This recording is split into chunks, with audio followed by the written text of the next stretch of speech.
Hi everybody, welcome to the show.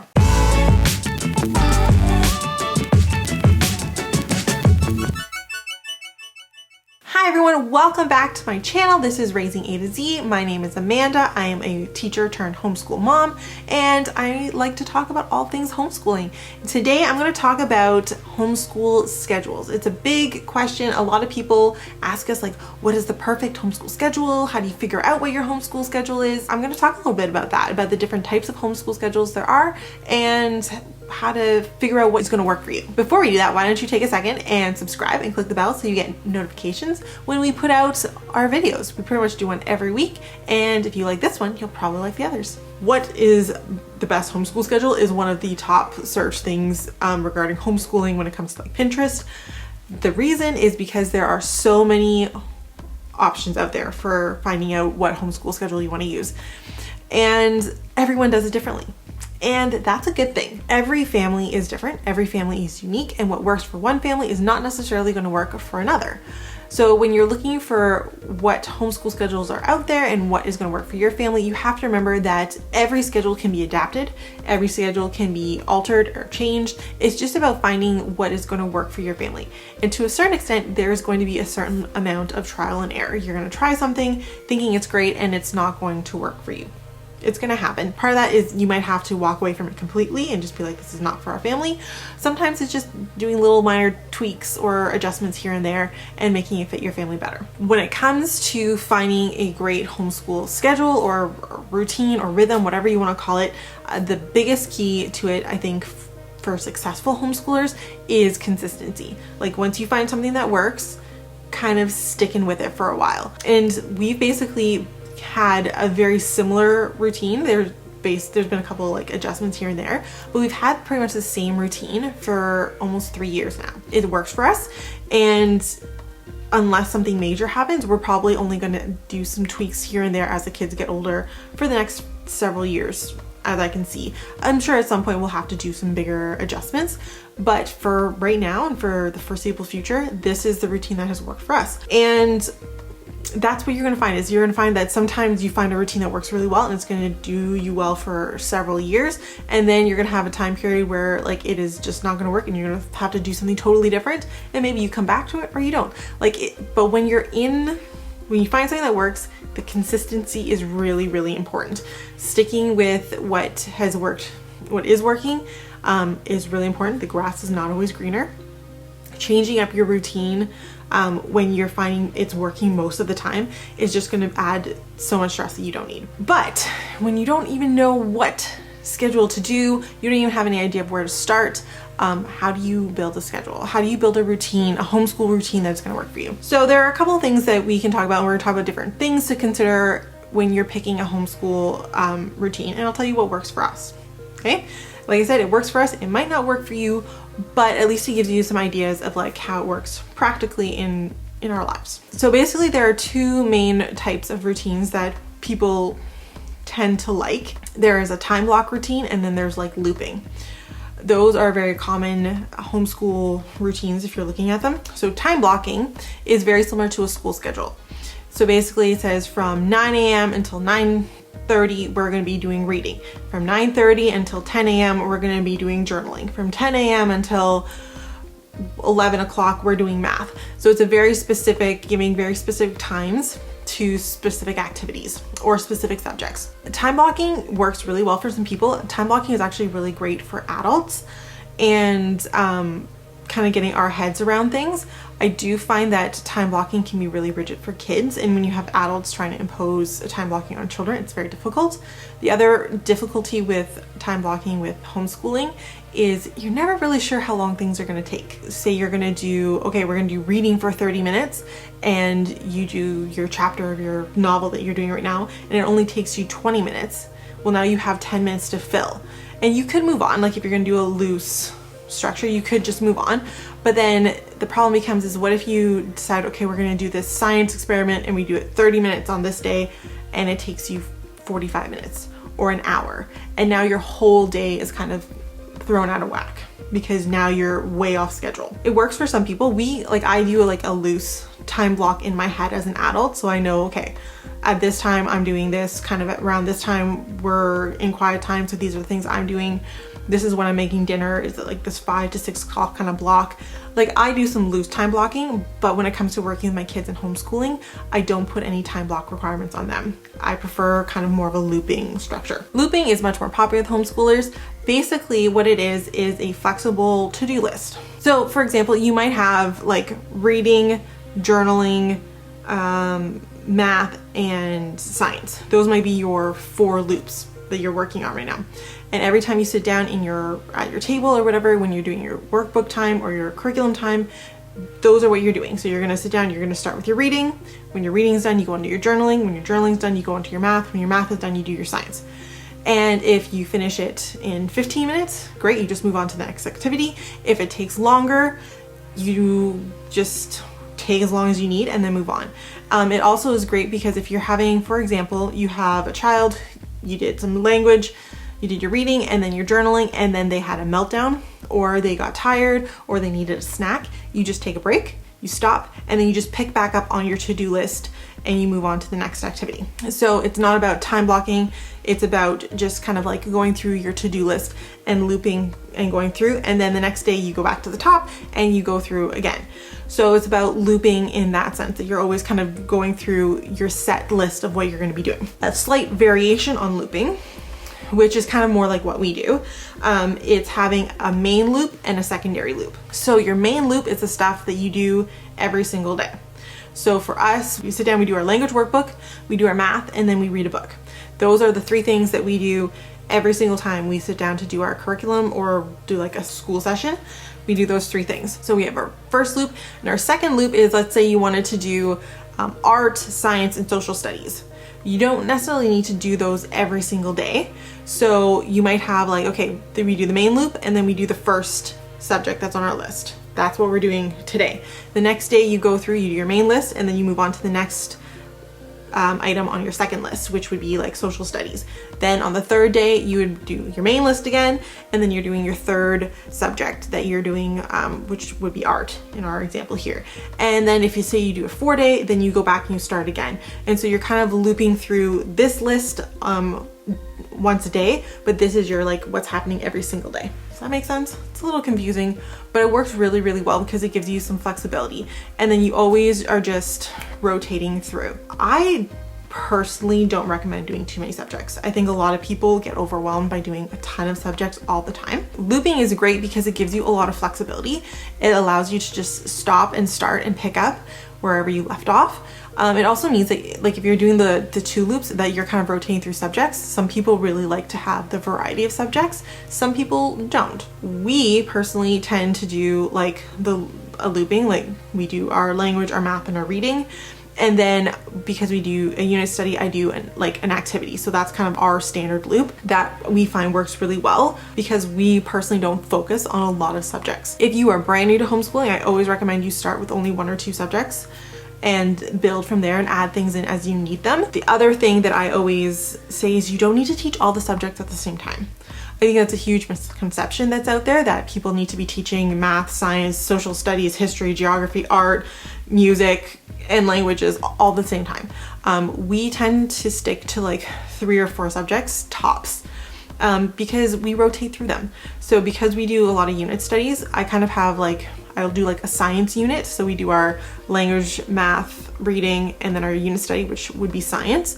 And then, so for a month, those are that's what we focus on. The next month I'll do the same language, math, reading, and then social studies. So we kind of rotate through our subjects that way. I find it works much easier because by the end of the year, we've covered everything we need to cover or want to cover, but it's not overwhelming because I'm only doing, like I said, 3, maybe 4 subjects at a time. So we get to do shorter work blocks. But by the end of the year, because homeschooling takes less time, we get everything done. Those are kind of some of the most popular daily schedules. Then you need to figure out your frequency. How often are you going to be doing your homeschooling? The most common options for frequency are 4-day schedule or 5-day schedule. So the 5-day schedule kind of is very common because it follows the week pretty much, and it's very similar to a school or a work week. So you have a lot of people who enjoy that. They really like that because it kind of just flows with their week. They do school from Monday to Friday, and then they have their weekends off. A lot of people really like that it works well. Another benefit of the 5-day kind of schedule, the 5-day option, is that you can actually, because you're doing 5 days of work, you can do smaller work blocks. So instead of having to do as much math, you can break it up over 5 days, so it's smaller lessons. So if you have a child who really gets overwhelmed by a certain subject or needs a lot of time to practice or kind of work on something, a 5-day schedule might work really, really well because it's smaller chunks for them to kind of digest what they're learning. It also means your seat work blocks are probably going to be shorter because you're breaking up over 5 days. A lot of people actually do a 4-day system. 4-day systems are very, very popular, even if homeschool parents don't fully admit that that's what they're doing. A lot of them kind of unofficially do a 4-day schedule. So the nice benefit about a 4-day schedule is you have 1 day off that is just to do whatever. It's a great way that you can actually like just break up your week. It also means that you have the flexibility of taking the day off. So if you have doctor's appointments, you don't feel like you're behind because you already have a day booked, set aside in your week where you're not worrying about workbooks. So that's pretty much what we follow. We do a 4-day school week. One of the benefits is you have basically a free day in the middle of your week. So whether that is your day to clean your house, whether it is just like a day to run errands and get groceries and do all those kinds of things, it's just a day to chill or to unschool or let them have their break, to do appointments. Like, it gives you the flexibility of having a certain day in your week that is just for life. And that way, when you aren't feeling like you're falling behind, because you're not if you have a 5-day week and you have to take 1 day off, you feel like you've missed a day. But by naturally always having 1 day free to do these things, you've kind of given yourself that extra day to do life, right? To get the things that you need to get done that makes your house run. You've given yourself to have like permission to have that every single week. You might end up doing slightly larger work blocks on your days on if you have a certain curriculum expectations by the end of the year, but I think it's just really good for our mental health to have kind of these blocks that are built into our week to do the things that we need to do. Like, as a parent, I love the 4-day week. It just makes my life so much easier. Typically I try to do our free day on like a Wednesday, because often we do like playgroup in the morning and then I just take the rest of the day and do whatever. But if I have like a doctor's appointment on Tuesdays and that was the only day I could get in, I can just, switch it and then we'll come back and we'll do our workbooks on Wednesday. It gives me that flexibility. I try to be flexible with things. I'm always trying to be flexible. I can go through my week and just not worry about falling behind. And it also gives me a day to get all those things done, because no one wants to just spend their whole weekend running, right? Like, I don't want to spend my whole weekend at the grocery store and running errands. I want to relax on my weekends too. So it gives me a day to do a lot of those things, right? Like groceries, I said, appointments, and the kids don't mind. They like having a little break midweek. So when we're talking about different types of homeschool schedules, we also have to talk about how long you're going to be homeschooling. So are you an academic year homeschooler? So you're homeschooling for the school year in your area. So for us, that would be from September to June. Is that what you're doing? Or are you doing year-round homeschooling, which would be all the time, all year? We have a whole video on that. We talk about the benefits, the pros and the cons. We'll link that up here. Basically, if you're doing academic year, you are going to be teaching, for example, like I said, from September to June, and then you're going to be taking all of the summer off. That's a very popular one. A lot of people really, really like that. They like to take the summer to do whatever. Some people really, really love the year-round homeschooling because they can take smaller breaks more frequently.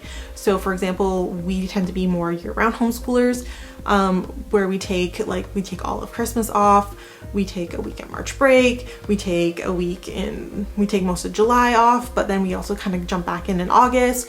So we have the ability to take like a week here, a week there, and do what we need to do. And it just we find it works better for us. Let's start building our homeschool schedule. When you're starting to build it, you need to think about what are you going to be including. So I'm not just talking about subjects. I think a lot of people forget the things that they are adding in that are not subjects. For example, we do a play group every single week. I consider that part of our homeschooling. That is our kids' time to socialize with kids their own age.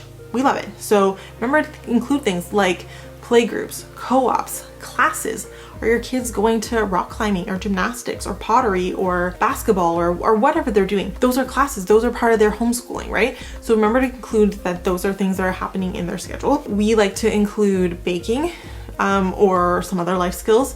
So we actually have in our homeschool schedule, we have a baking day. Like there is a day of the week that after we do our workbooks, we go and we do baking. Like that's part of what we've worked into our homeschool schedule. For us, it's a little bit more of a necessity because of Alexi's food sensitivities. We have to bake her specific things so that she has food to eat. We also do stuff that is just like regular food for the rest of us too. So that's part of our homeschooling. That is something that I've built into our schedule. So I don't really plan extra stuff. That's just part of our schedule. And there are other things you might want to include in your schedule that are not your typical subjects, but are something that you want to include on a regular basis. So we do something called Fun Day Fridays. Friday mornings, we do either art or sensory bin or both. The kids really like that. Or we'll do like a walk or something. So we do something like that in the morning. And then in the afternoon, we do tea time on Fridays. We do our poetry tea time, and our kids, that's just our Friday routine. Those are things that we've added into our schedule that we try to do as often as possible. If something comes up and we can't get to them, it's not a big deal, but we do have those built into our schedule that these are things that we find important, and that's what we have in our schedule. Like I said, they're not specific subjects, but it's learning. Everything is learning. And it's things that we just feel it is important to include. The last thing I always want to tell people is remember to be flexible. You want to make sure that you have some flexibility in your schedule, that you can have a spontaneous day, that you can have a day when you can like, okay, we're gonna just go to the park all day, or we're going to the splash pad, or we're going on a field trip. You want to be able to have some spontaneity when you want it and when you need it. You also want to have some days where like it's some flexibility, like, okay, today everybody is sick. We're just going to not do anything today and it's going to be okay. Flexibility is so important in homeschooling. I think it's the number one thing that parents need to wrap their brains around, is that you need to be flexible and ready to adjust and move and know that it's going to be okay. It's just going to be a little bit different. Like I said, I think consistency is important. We are pretty consistent with our schedule. And I will say, even like with the whole pandemic thing going on and Stefan being home, typically in the past when Stefan's home, our schedule goes out the window. Because he's a different person in our home during the day, and he's a little more extroverted and wants to do a little more spontaneous and wants to go do a lot of stuff. But even with the pandemic, we've been kind of focusing on staying consistent even when he is working from home. And so that's something that we've been focusing on, and it's been working really, really well for us to stay focused on our schedule. Yes, we do have flexibility and we can adjust things for appointments and sick days and, occasionally a spontaneous dad inspired outing, but consistency is important, and it helps us kind of just truck along. It gives us purpose for our day. One of the things people struggle with homeschooling is not knowing what to do the next day, or it starts to feel monotonous. And because we have our consistent routine with different things built in every day, it gives us purpose to our day. So I know on Wednesdays I'm going to see some friends and we're going to get groceries. I know that on Thursday we're going to do baking, which is not something we do every day. I know Fridays we're going to hang out and do a lot of fun stuff and have movies and eat pizza. Like, it gives me purpose as a parent, but it also gives the kids some consistency and routine, and they get all the stuff that they need to do done in the week, educationally wise. Like I said, every homeschool family is different, but I'm hoping this video gave you some ideas on how you can start to build your perfect homeschool schedule. Although I don't know if there's ever really a perfect one. There's one that works pretty well though. If you like this video, click subscribe and the bell so that you get notifications. And if you want to see kind of what we're doing on a regular basis and how our routines and our schedules work out for us, you can follow us on all of our socials, Instagram, Facebook, and TikTok. Thank you so much, and we'll see you guys next time.